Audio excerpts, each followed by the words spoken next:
Okay, my name now Malechan wa baby aku baby la hot asam protocol in protocol anything we protocol sing and enter the place now we be that. If you live in Kano, you must have heard this voice over your radio, keeping you company from 6 to 10 p.m. every day. Beyond the energetic vibe you get on radio and in most cases off mic, Kate Onah, also known as Omalicha on radio, is not your regular on-air personality. Her fulfillment doesn't come from what she does here. This is what she lives for, empowering the poor. If you give them money, they will not appreciate the money because some will just misuse the money. But when you impact them with skill, they will not fetch the money with that skill they have. I impact knowledge to them, hand all those hand skill work, teaching them how to, vocational skills on how to do Ankara bags.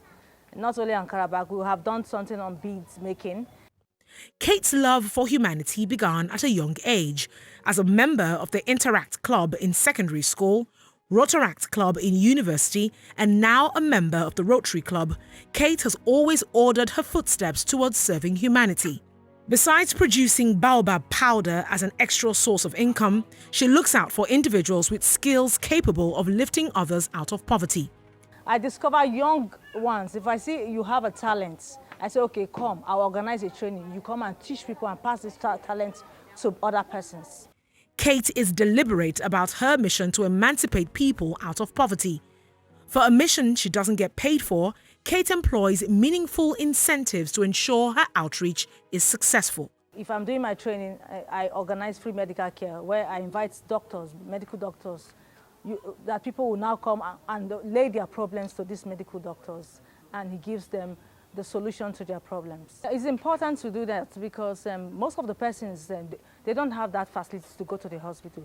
But if you create that opportunity for them to come and see a doctor, who one-on-one conversation, they will be so happy, like, you're doing a training and you are doing free medical care. I'm coming for that training because of the free medical care.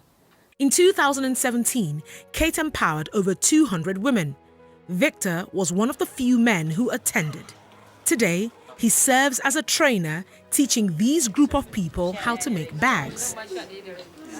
Then, after school, I'll just go to field and play football till night and come back the next day.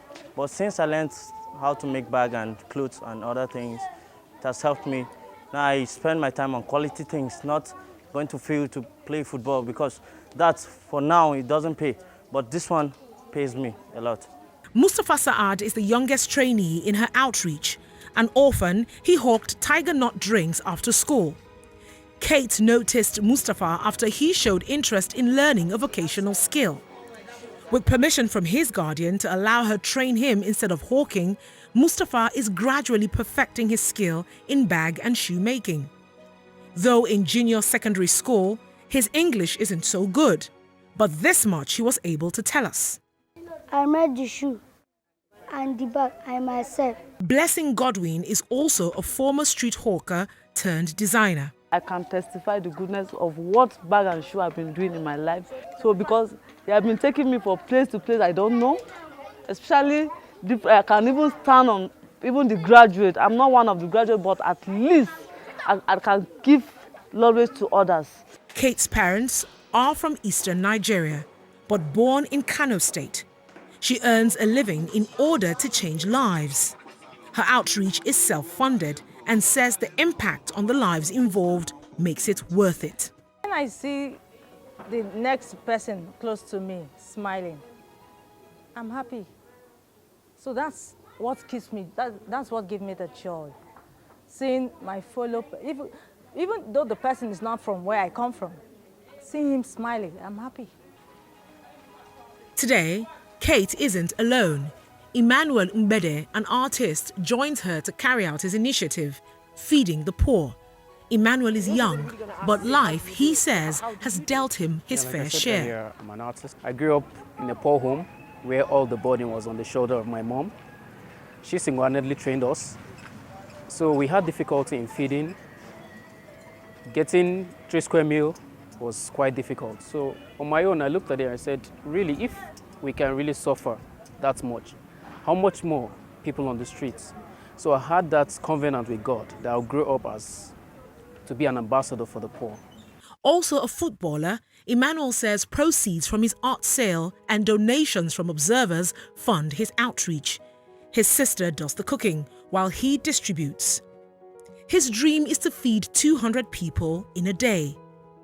When asked if the gesture doesn't encourage street begging, this is what he had to say. They say all fingers are not equal. If they have, they won't be sitting on the street begging. It's a fulfilling day for both the receiver and giver here today. As simple as it looks, these young individuals are under no obligation to split their earnings to help people who can't repay them with interest of any kind. Yet, they leave for moments like this. This is what makes Kate and Emmanuel our extraordinary Nigerians of the week. From Kano State, that's it on League of Extraordinary Nigerians. I'm Onah Sunday. Thank you so much for watching.